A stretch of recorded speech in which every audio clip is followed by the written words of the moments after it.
Welcome back, everyone, to Paul's Security Weekly. This segment is sponsored by Risk Sense. It might be time to reevaluate what you're doing for vulnerability management. Risk Sense has pioneered vulnerability orchestration, automation, and response, accelerating the ability to obtain the highest fidelity of risk-based vulnerability management. Subscribe as a fully managed service or experience the world enterprise-class solution used across government agencies and multinational organizations. If you're curious, ask for a demo that shows active ransomware risk and capabilities of streamlining application and software vulnerability prioritization. Visit securityweekly.com/risksense to find out more.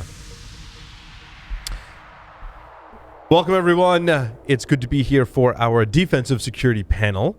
And joining us for this discussion this evening is all of our regular hosts I introduced previously, as well as Brian Donahue, an intelligence analyst at Red Canary. Welcome. Thanks for having me. Chris Abella, a principal systems engineer at Extra Hop Networks, is with us. Thanks for having me, guys. Happy to be here. Dave Kennedy, co-founder and CTO at Trusted Sec, is here with us. Dave, welcome.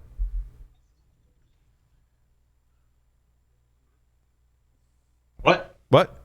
Oh, Dave, you're here. Hey, yeah, hi. Hey. Oh, I said, hey, what's up, everybody? So we didn't hear that. Oh, it was really, really good too. Oh, well, all right. We'll do it again. What's up, everybody? That was perfect. Doug Burks is the CEO at Security Onion Solutions. Thank you. Glad to be here.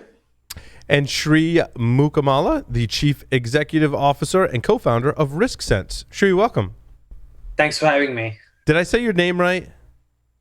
It's all good. As long as you close enough. I get that a lot. That's a no. Close enough. All I tell is Shri means wealth in India. So that's all we need. There's an H sound in it. I'll get it. After the segment, I'll be able to pronounce it correctly. Like spot on. Right?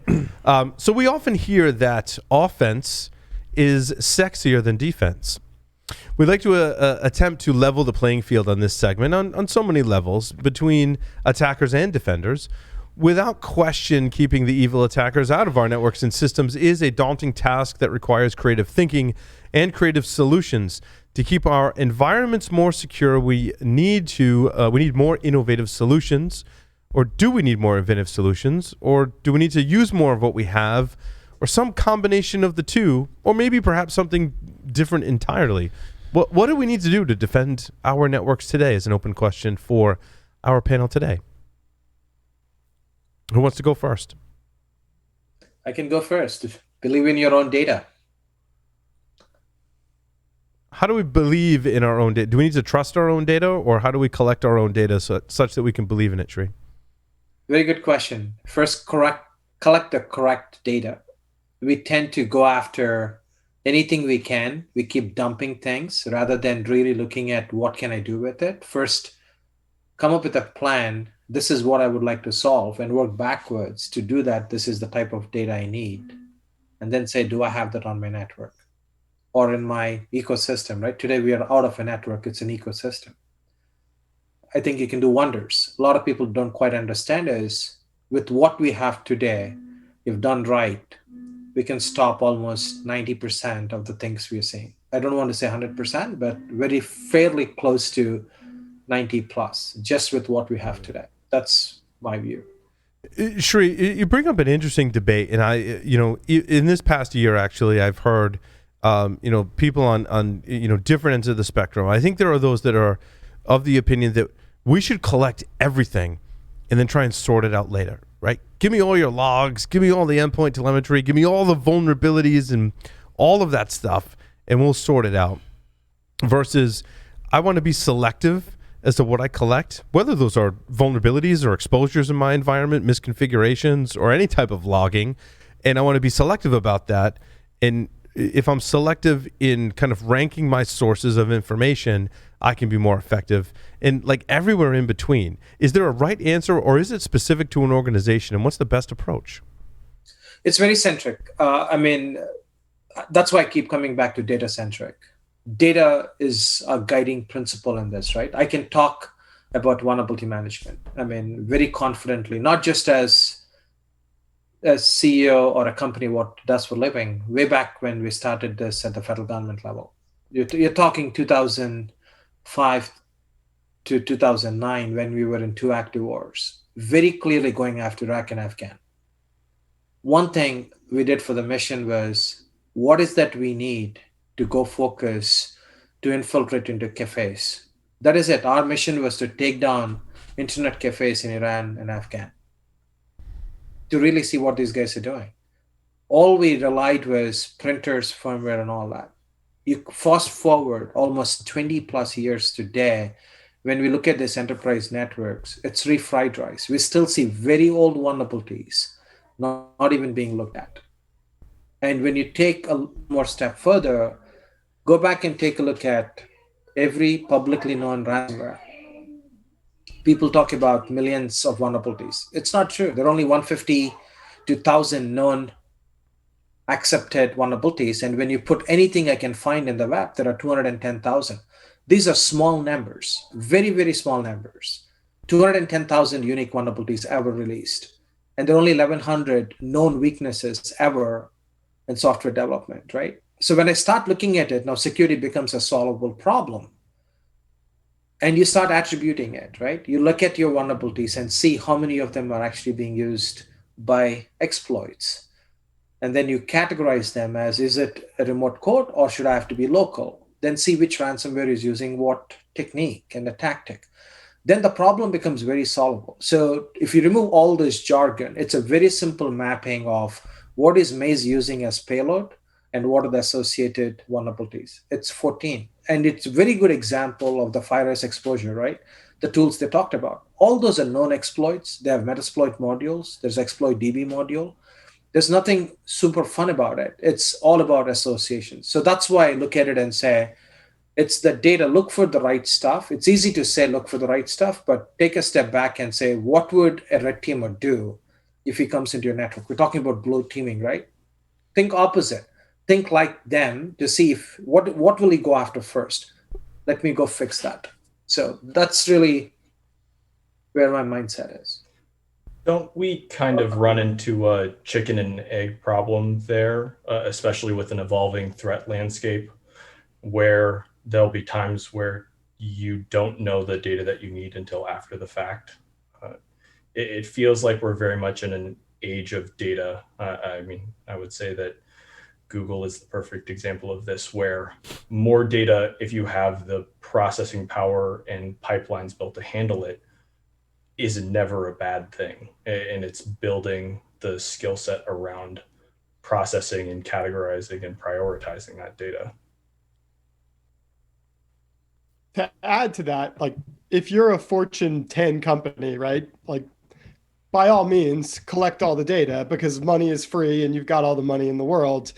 But if you're a smaller organization, like that might not be available to you. And while I see what you're saying, Chris, I kind of disagree slightly, because I think if you're effective at threat modeling and you can figure out like the threats or the techniques that adversaries are likely to use against an organization like yours, then you can start to look at like, okay, well, what are the data sources I need to have access to in order to have visibility into these attacks?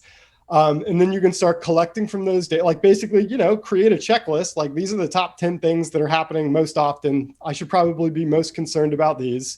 Start collecting from the data sources that give you optics into those techniques, and then start building detection controls that like look for those specific, that specific telemetry or that specific data that will allow you to like, whether you're detecting or preventing, like give you some level of control over the things that are most likely to happen.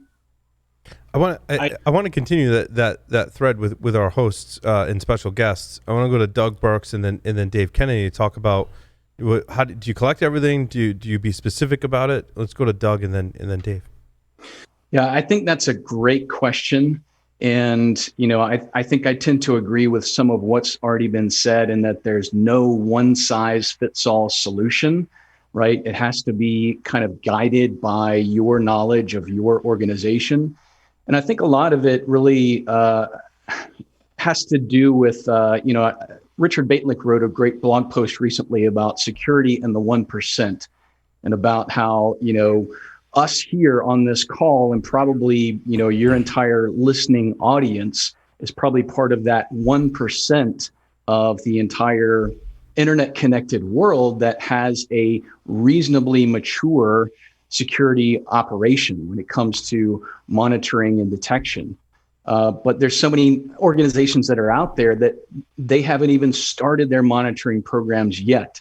And so, how do you accomplish real and true improvements in those organizations versus those 1% of organizations that already have monitoring and detection in place, and they're trying to move up into higher places on the pyramid?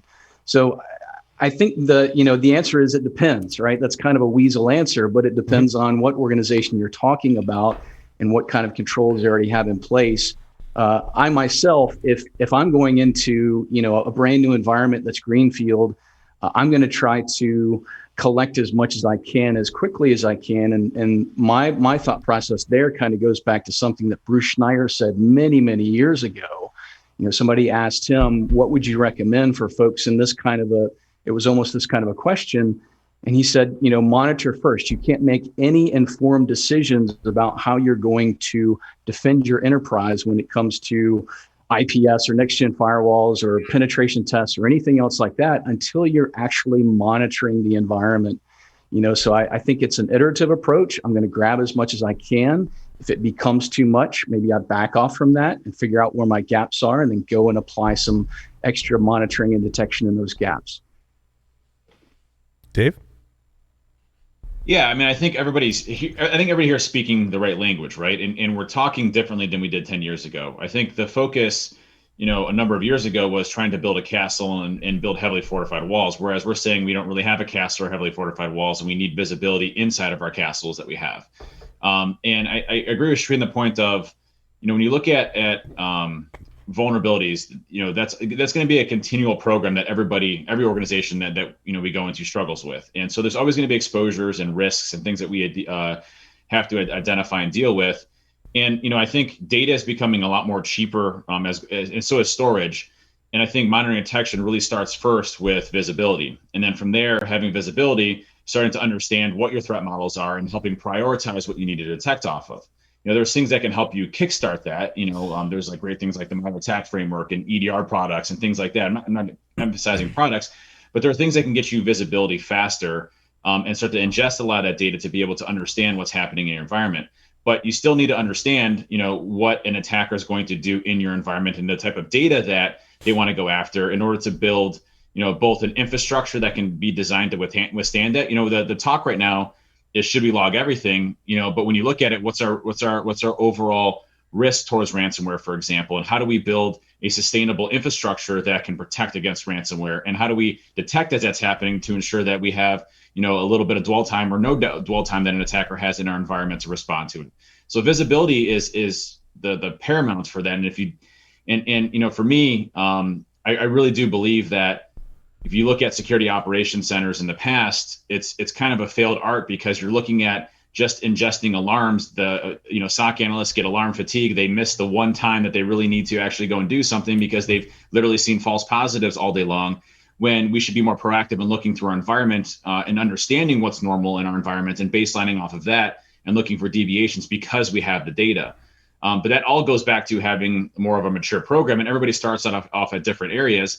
But we're all talking the right way, right? We're saying, well, we know that we're going to have an exposure. We know that we're going to potentially have a user that clicks on something or a web application, just a new struts vulnerability that came out today. So, hey, now we have a struts issue and we get compromised. We're going to have lapses in our vulnerability management program. We're going to have lapses in our defenses from a user education perspective. What happens when an attacker's in our environment, and how do we best prioritize those different phases of an attack to respond much more effectively? So they don't have a long time in our environment. And so we're all talking the right language. So to answer your question is, to me, I do believe that you need to be logging as much as humanly possible so you can go back after the fact and look at what actually occurred, get down to the actual origination point, do your response appropriately, and then build better off of that. And I think it's really about going through the data, understanding data, and prioritizing. So everybody's right. Everybody's talking the right thing. But it's really about getting down to what's important to you and helping prioritize that based on the time and staff you have. It's interesting when Tyler actually had a great point that I remember very vividly this year when I asked him, like, what separates the really great companies that are resilient to the more elite pen test teams and ones that basically fall victim very easily? And Tyler, your answer was like basically coordination and teamwork was the theme. Not just Tyler, and other red teamers have kind of pointed out that the most difficult organizations are the ones that are just really well coordinated and work well together. Is that, first question is that a thing? And secondly, how do we get there? Because you can, whether you're logging everything or some things, at the end of the day, you got to respond and fix these things. And it sounds like teamwork is the way to do that. Is that true?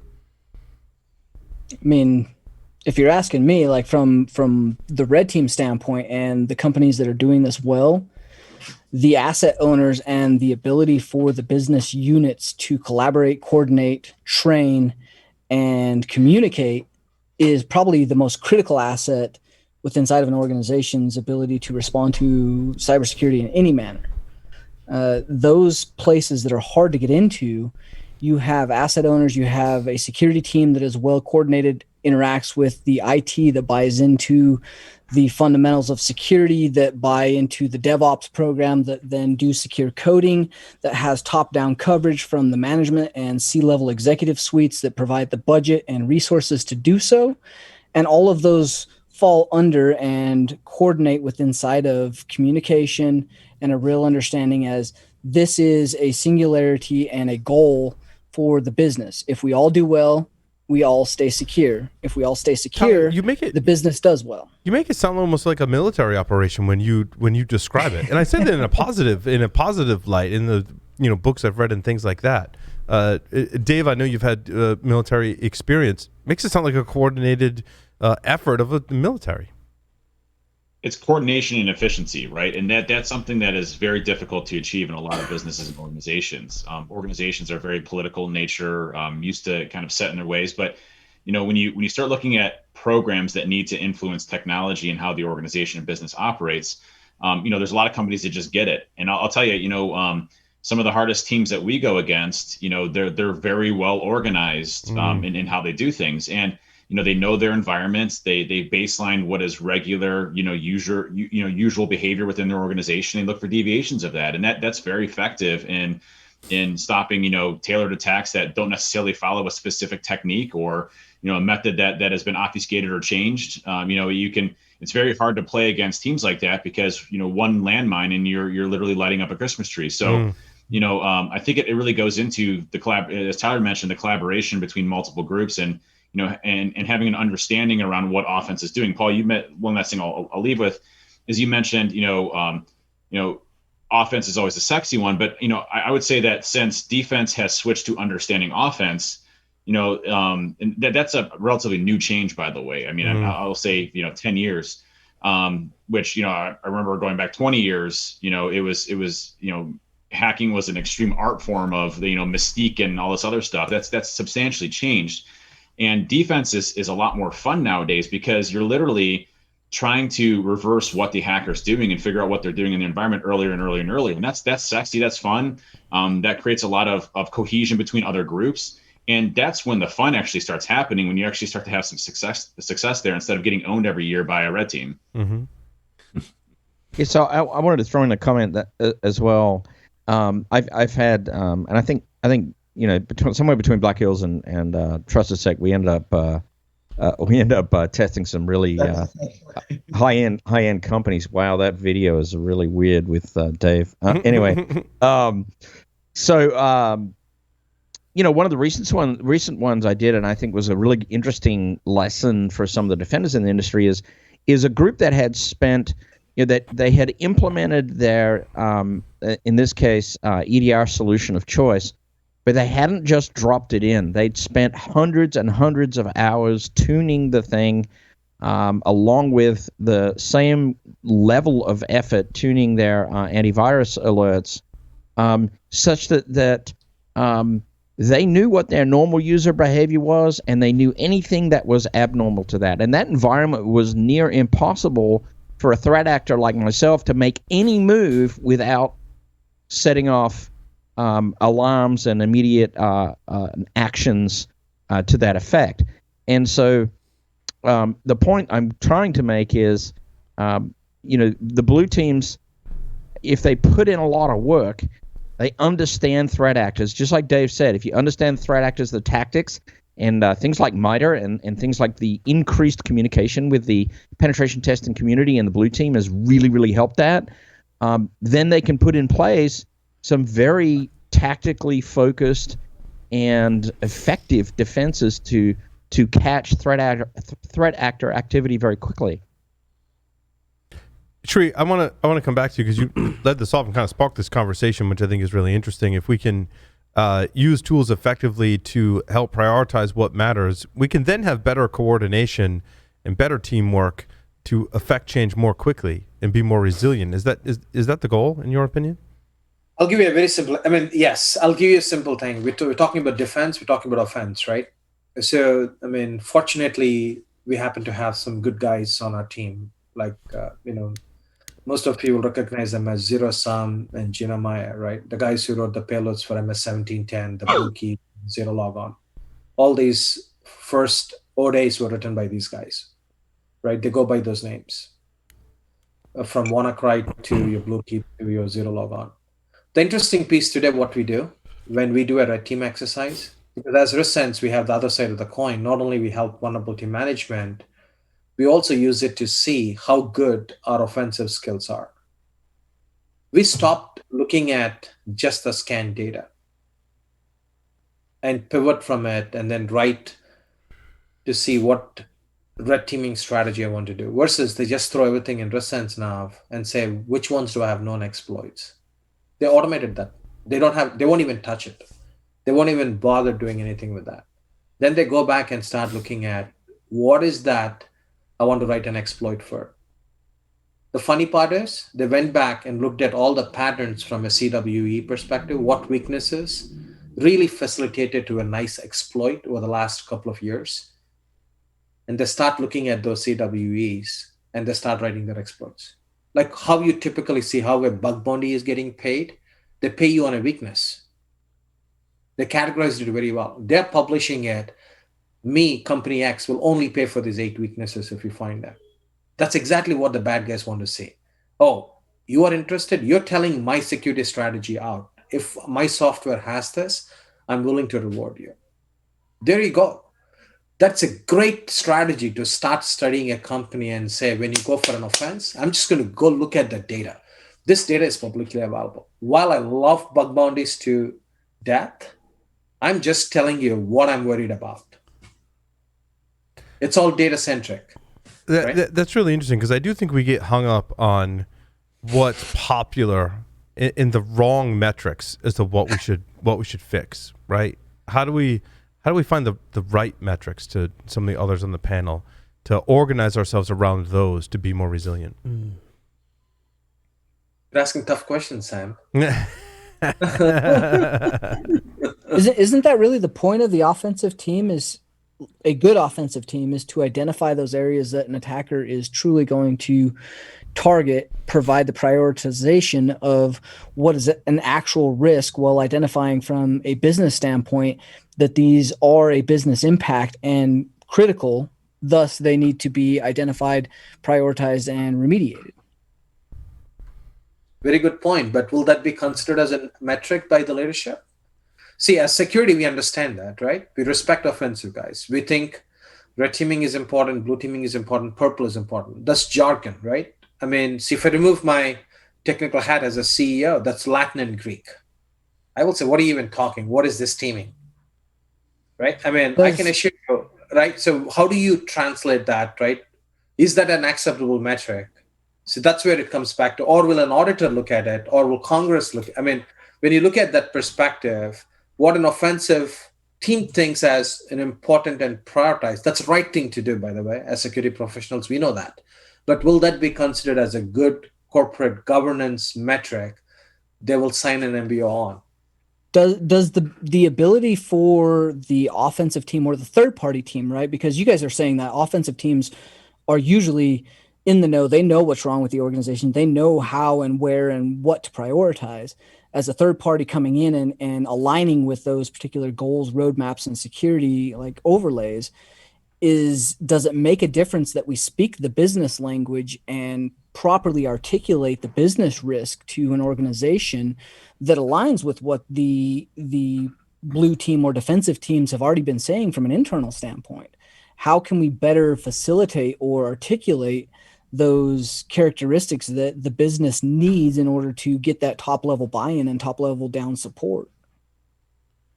I think you have to work really hard to make sure that you get that management buy-in on the things that matter from the blue team side, because they really easily get sidetracked by things that they're reading about, hearing about, and seeing. And even if those things it's got a great name, a website, a logo, and a funny dance. Or you know, it was a song. Or it was on the Washington Post headline yesterday, and people come in, because I get calls like that where they say, "What is WannaCry? Should I worry?" And you know, that's a tough question to answer as an outside consultant when you don't really know. I mean, you should probably worry, but is it a huge worry? We need to drop everything and fix it, or is it like, well, we don't really have very many machines that run that the SMB vulnerable stuff, so maybe WannaCry is not that big of a threat. And it's really hard to keep them focused on that. And that's why you need a good blue team who has a really good relationship with those managers, who can sit down and make that case and keep them on the things that matter instead of letting them get all over the place. We need to stop ambulance chasing, right? I mean, you brought up a very good thing. All of the execs read Washington Post or New York Times. Yep. The first thing they see is a ransomware name and a breach. They'll call up their CISO and say, are we exposed to this?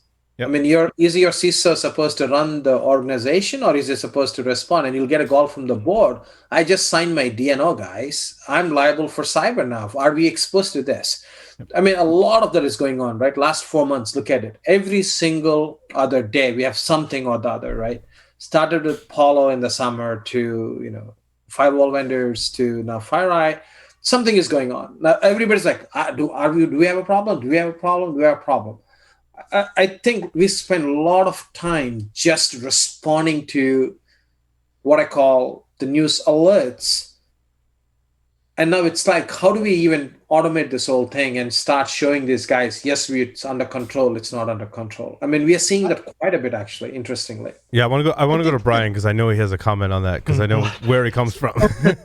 Yeah, so I worked as a journalist. Was my first job in InfoSec, and I like. Oh, Brian, sorry. No. I'm about to say something that's like kind of very anti-journalist in a way, but not really. But like, I think that we like primarily, if you read these reports, I love my friends in the PR industry, so don't get mad at me, but like, we are, as the security practitioners who are commenting on these stories, we are allowing, in some cases, the PR people to coach what we say, and we need to do a much better job of making sure that the journalists are printing the right things and that we're not ambulance chasing, because those stories go straight to the execs that don't have the context that we have necessarily. And like, we just need to be very, very careful about what we say, and we need to be very deliberate about explaining things like the way they actually are, so that these things don't get misconstrued. And I want to go to Dave Kennedy, because Dave has been on a mission to do exactly what you're saying, Brian, and change the narrative. Am I correct in stating that, Dave?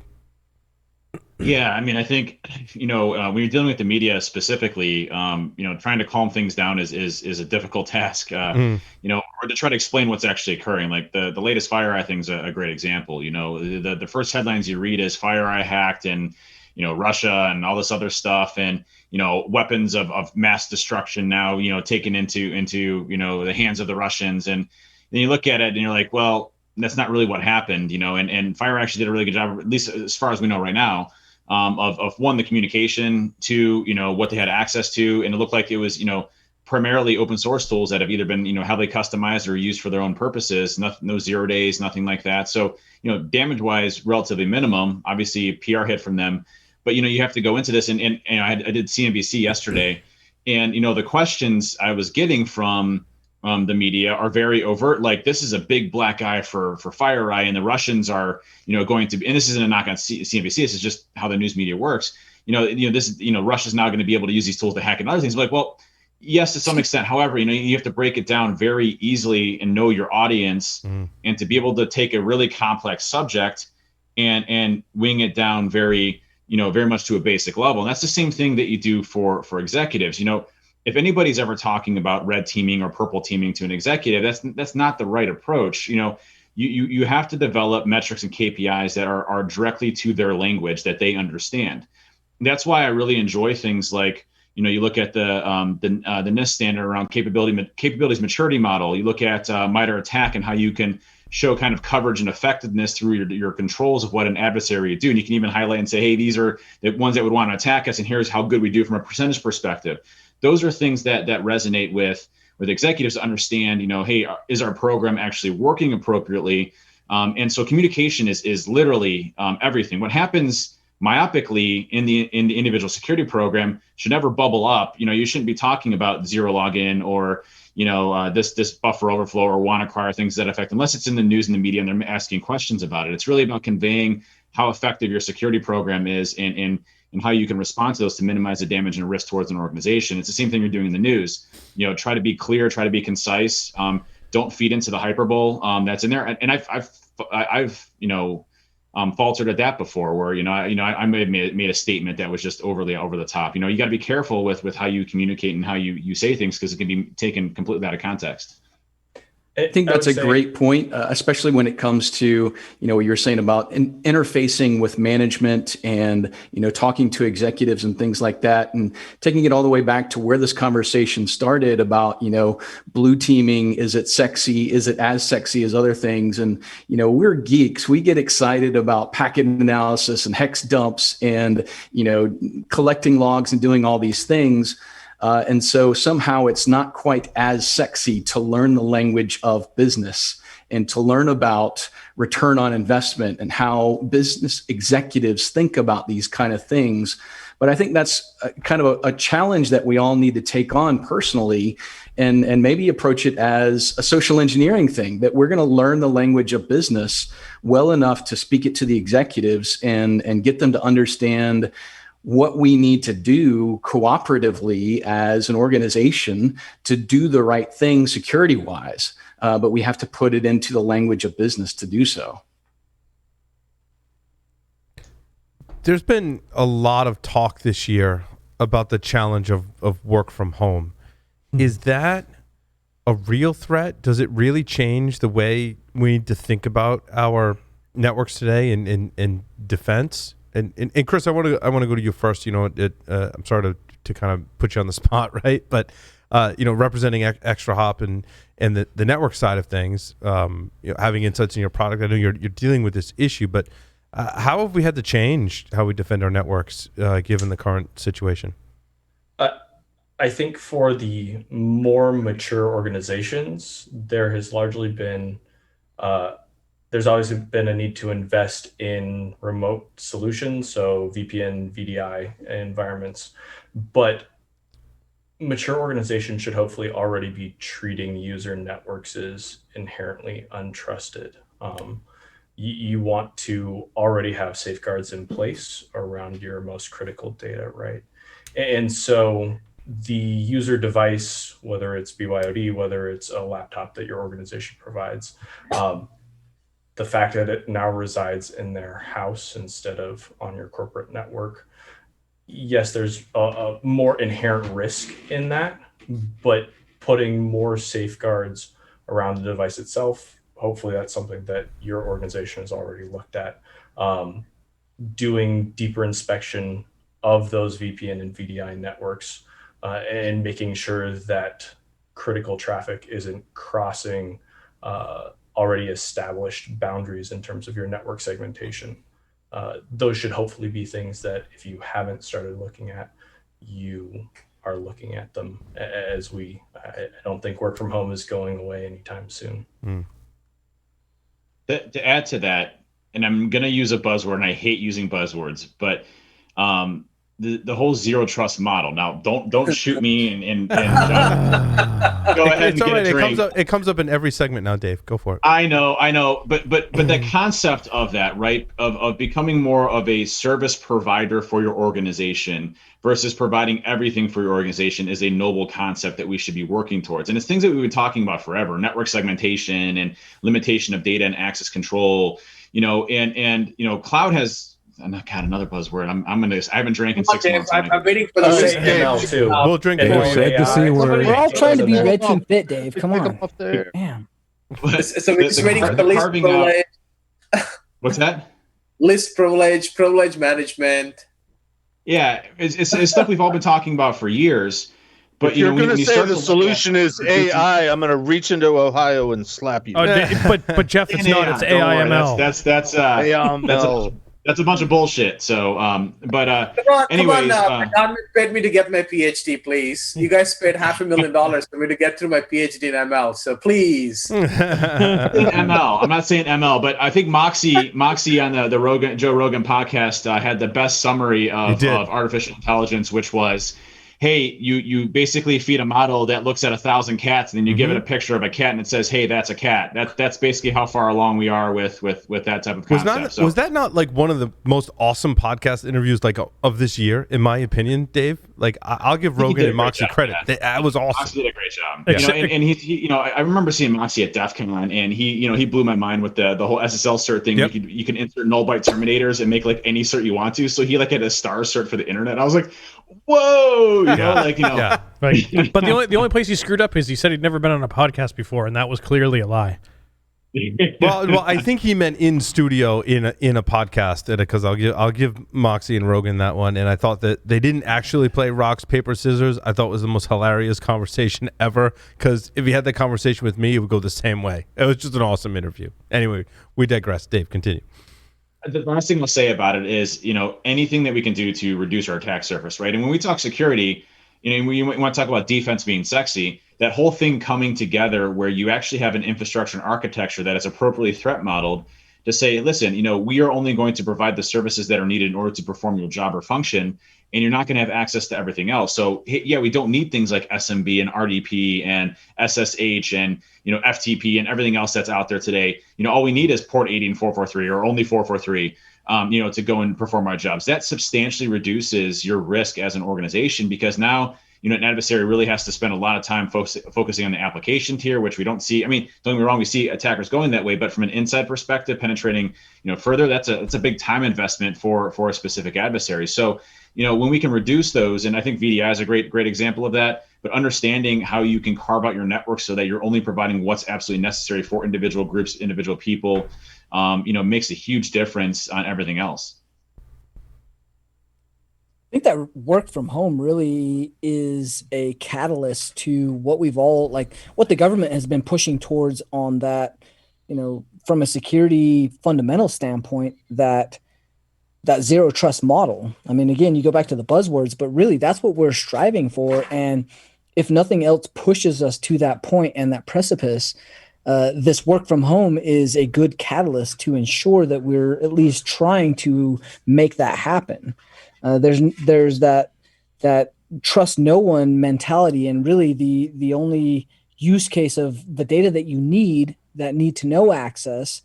That's always been the case for most governments. And if we start to push that with inside of everybody and all corporations and enterprises, that zero trust model becomes more relevant. And that means that even vendors have to push this kind of envelope and start to mature and become better at doing this. And I think there's some great use cases for this from the standpoint of security. If it gets any better than what's out there, we're doing and going in the right direction.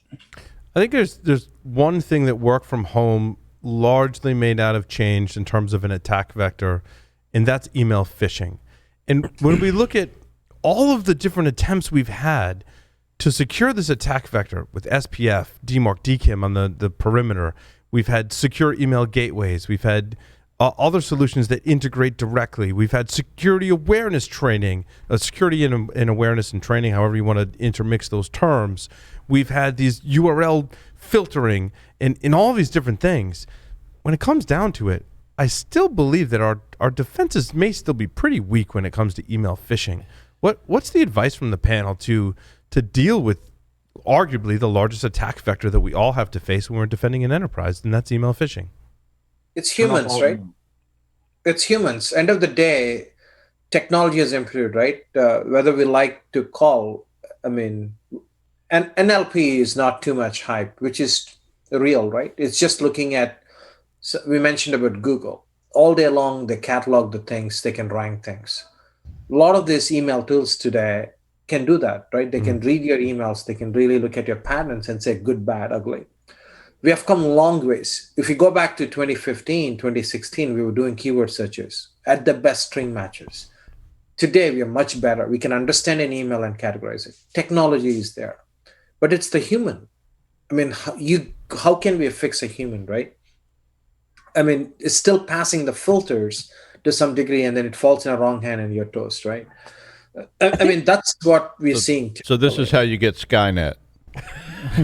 Absolutely. But I think, go back to Dave's point of machine learning, right? I think that there are applications of machine learning. And one I heard recently was, back to the cat analogy, you can train a machine learning algorithm to say, show them a picture of a million different cats and have it trained on, I can spot a cat, right? And you can almost do the same thing with email phishing. Is that a Microsoft login page? I can train machine learning to go, hey, if I were to visit that URL, take a screenshot, I want to do an analysis, is that a login page or isn't it, right? And so there are applications there. But to Shree's point, it still falls down on the user.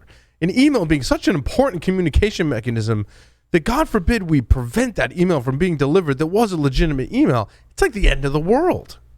And it's an infinite series. I talk about that a lot to clients because basically my assumption is that I'm with Shree. It's the humans need to be eliminated, but like Skynet. Kill all humans. I love it.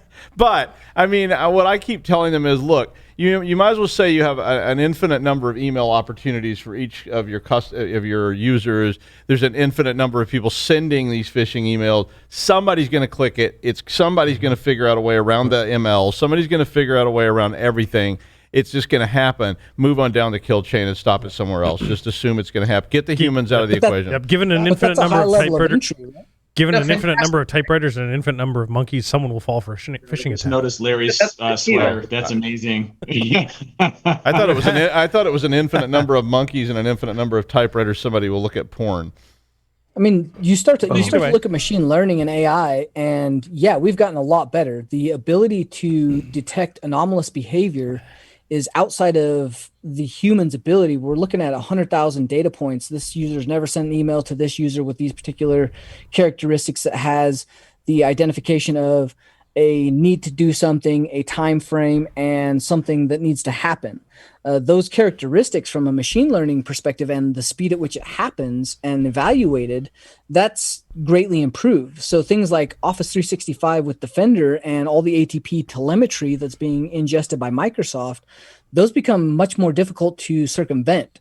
And so with that circumvention becomes sophistication. And when you start to talk about sophistication and the ability for adversaries to have to adapt and overcome these circumventions or protections, then you're talking about a much higher bar of entry. And so those people that do have to worry about those high bars of entry and adversaries that are going to target them, yeah, they have to worry about these levels of protection. However, most organizations, will say 80% of organizations, do not have to worry at that level. And if they're properly tuned and configured, which means testing them and getting those tuning and configurations proper, in coordination with the technology that's already in place, say AI and ML, those things then become a much higher bar to overcome and a much greater protection. And so phishing is getting harder when done right, but no one's using the tools they have at their fingertips.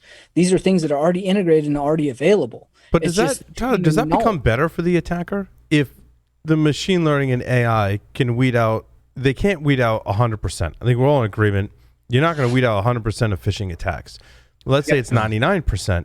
Now the users are kind of trained that most of the email I get is legitimate, except for that 1%. Now my guard is down. It's almost better to be at 70% because 30% of the email I'm getting is a scam, and I'm really scrutinizing so saying it. That they get to that 99%. It's almost worse because the user's like, well, I never really get a phishing attack, so now I'm going to click the link.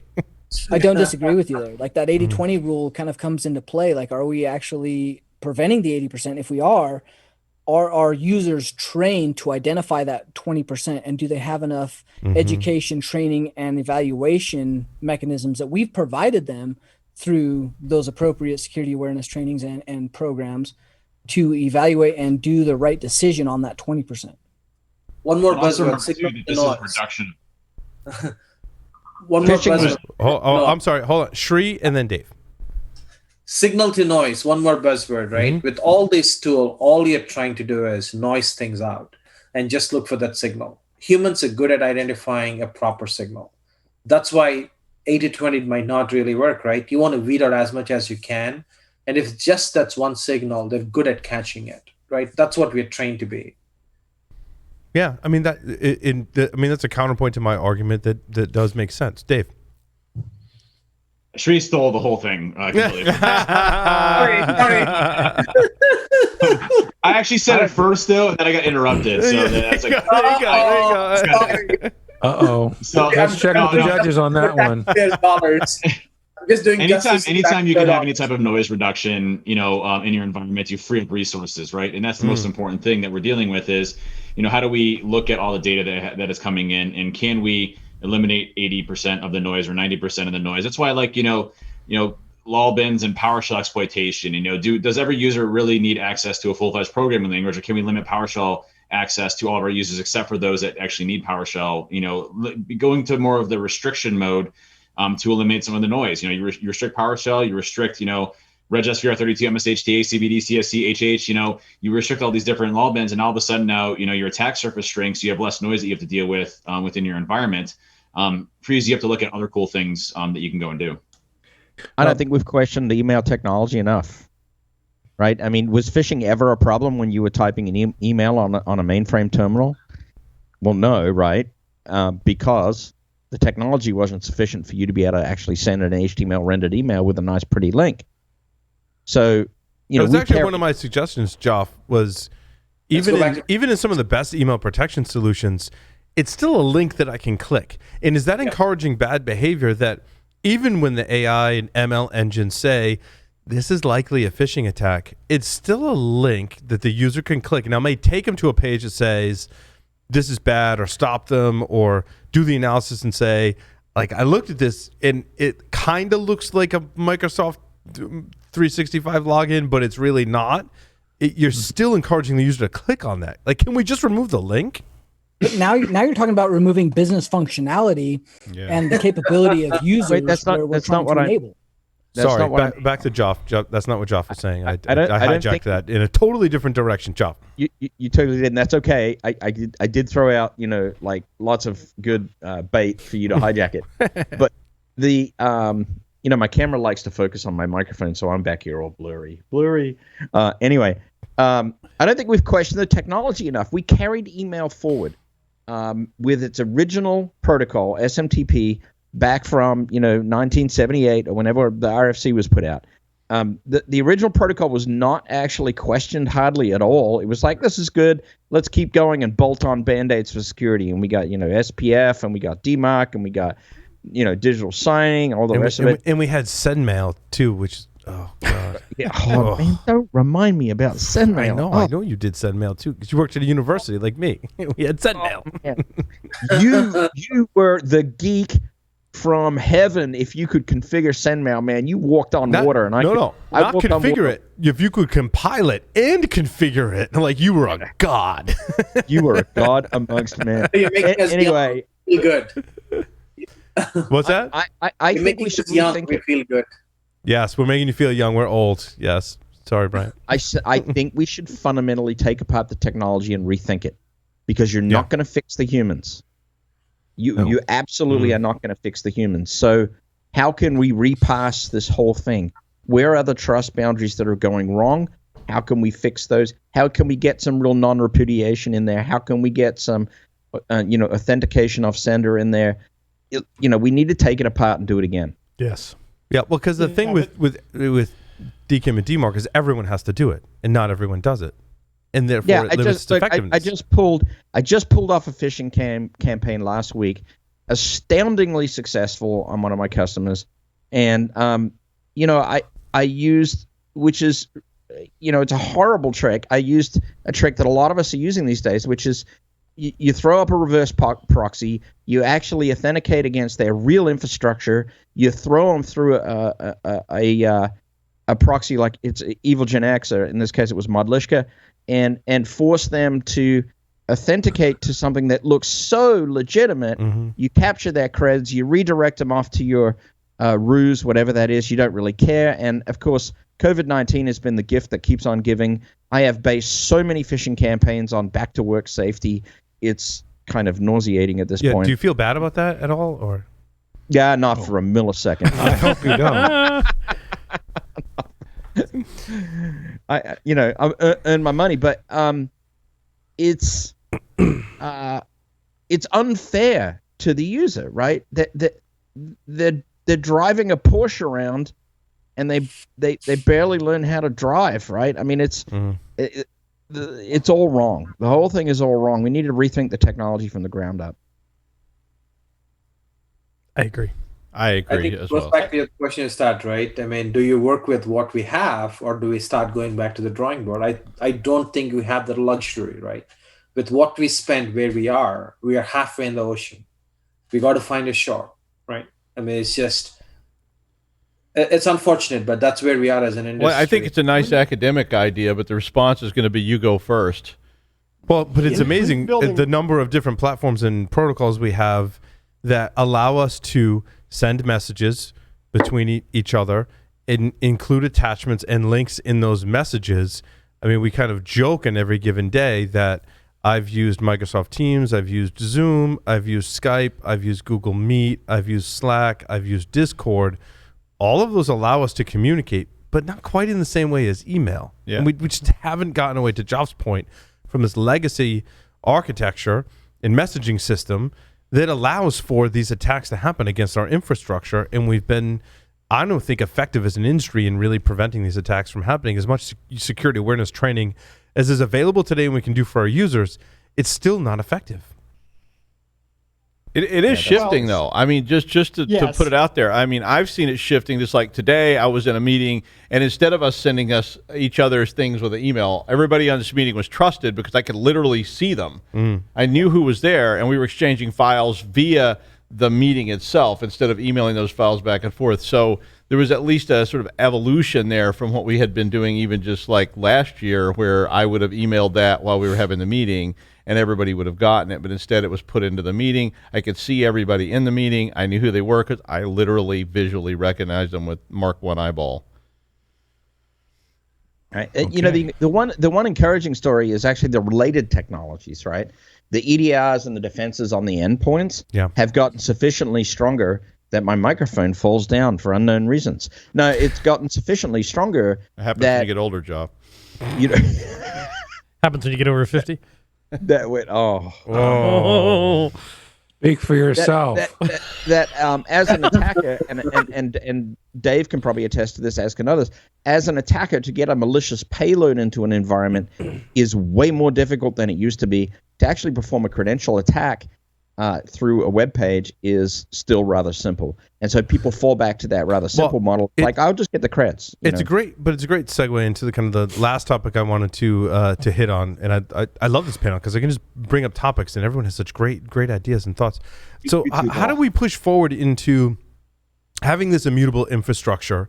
I think DevOps has really, in terms of software development, created a really phenomenal system around immutable infrastructure, rather than having to patch something and band-aid what we have.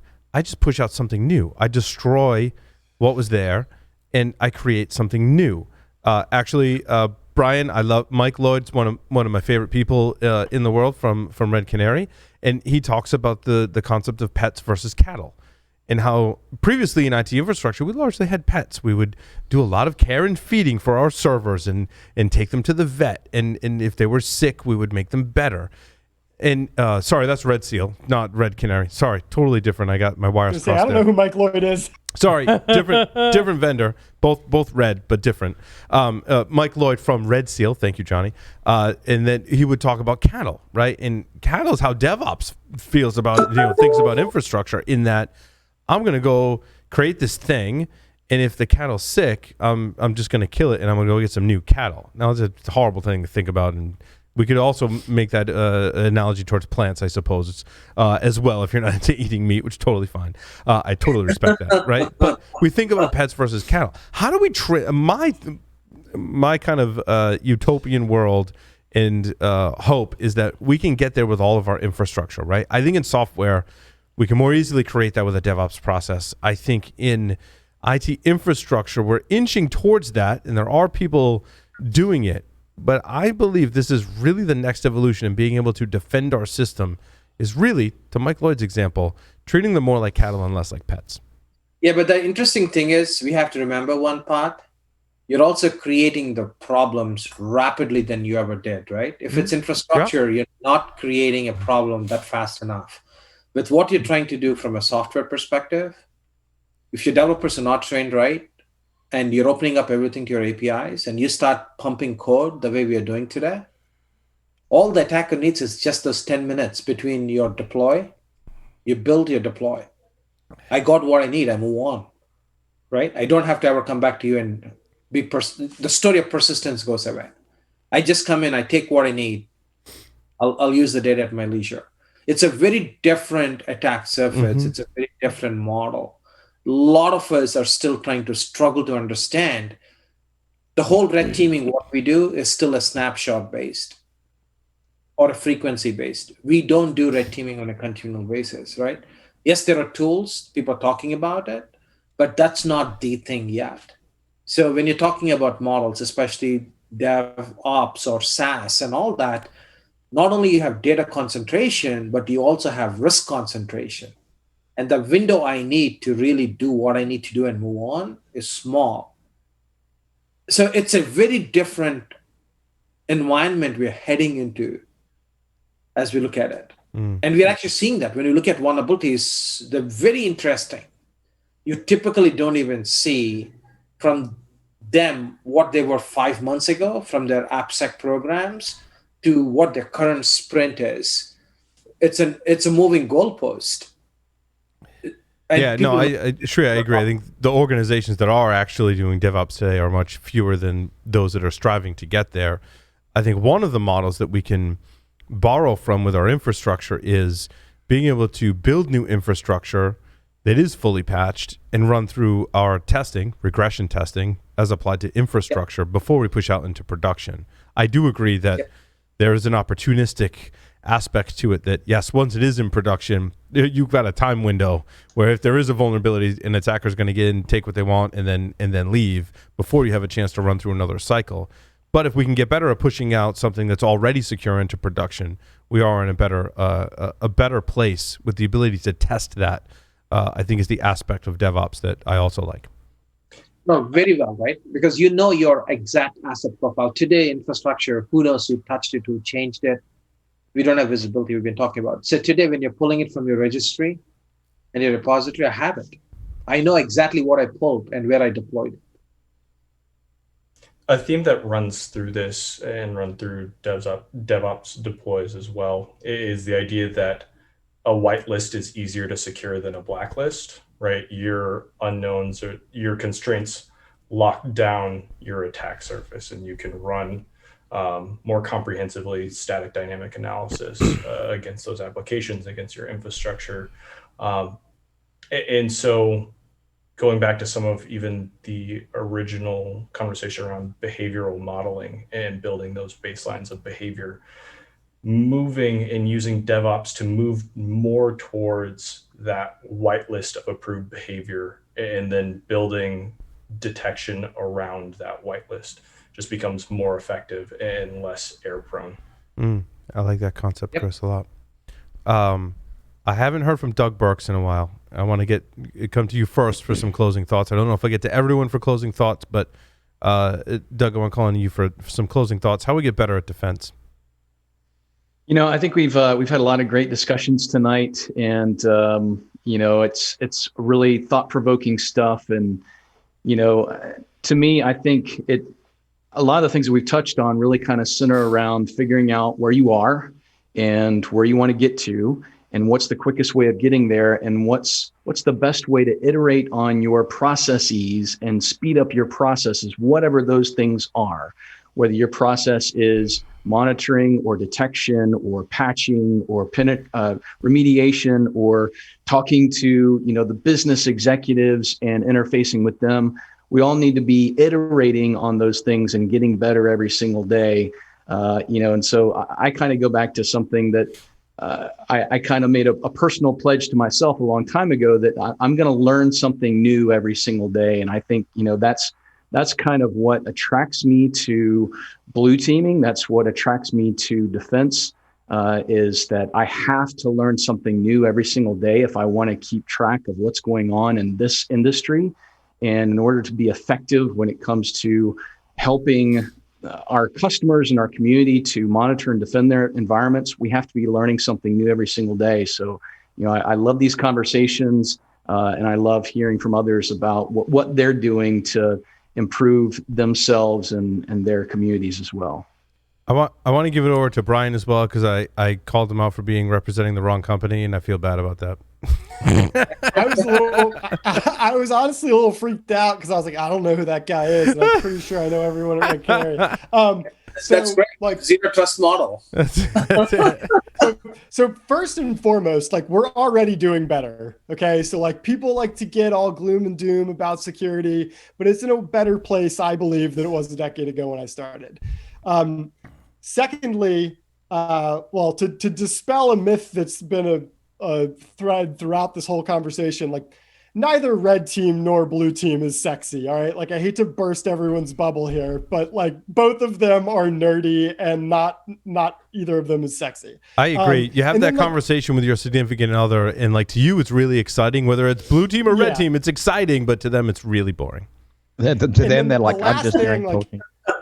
The last thing is one is very simple. The other is kind of complex, but identity controls, strong identity controls will go a very far way. And then to a point that has been made a couple times throughout this by Dave and others, having good visibility and knowing what to look for are hugely important. So to pull on the thread of phishing, sure, you can't prevent someone from opening a malicious document, but you sure as hell should see it if that malicious document launches a macro, and the macro launches PowerShell, and PowerShell makes a network connection. So the user isn't there are many points of failure for an attacker, right? And the user is not the only problem. In the interest of time, I want to go to Dave and then Shri. Dave, you also, and I didn't mention this in your bio, and I apologize, also Binary Defense is a company that you started. So you have an offensive security company as well as a defensive security company. What can we do to really hone in on our defenses and really be truly resilient? I would say for what we see commonly on the offensive side and on the defensive side is just a lack of understanding of your own environment and having visibility there. And so I think, first and foremost, your security program needs to incorporate a lot of different areas. These things aren't just hypotheticals. Vulnerability management isn't hypothetical. Governance isn't a hypothetical. Education awareness isn't a hypothetical. So there are things that make programs work within an organization, and it's just the maturity of getting those up. But I think it really starts with understanding your environment that you're trying to protect and building your defensive capabilities around that. And again, I want to emphasize that our shift has really changed from 10 years ago of the pen testing mentality of going into an organization and destroying them and handing a report, and they fix all the critical findings, and all of a sudden now, the next year you do the exact same thing, the next year you do the exact same thing. That has substantially changed. Understanding attack patterns and understanding offense is the best way to build defense and help you prioritize. And I think everybody here has really been hitting on a lot of those different points there of, listen, there are specific adversaries that play within our specific spaces. We have ransomware, we have a very small percentage in the nation state categorization. So our focus really should be on a lot of the commodity type attacks that we see out there and what those groups are doing, and building those defenses in our environments and designing our infrastructure and architecture to be able to withstand those in the event that something occurs.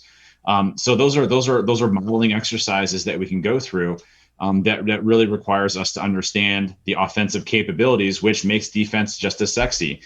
Because you're modeling with the specific threats and attacks that you're trying to defend against. And I think, we're moving towards that as an industry, and we've been moving towards that for a long period of time.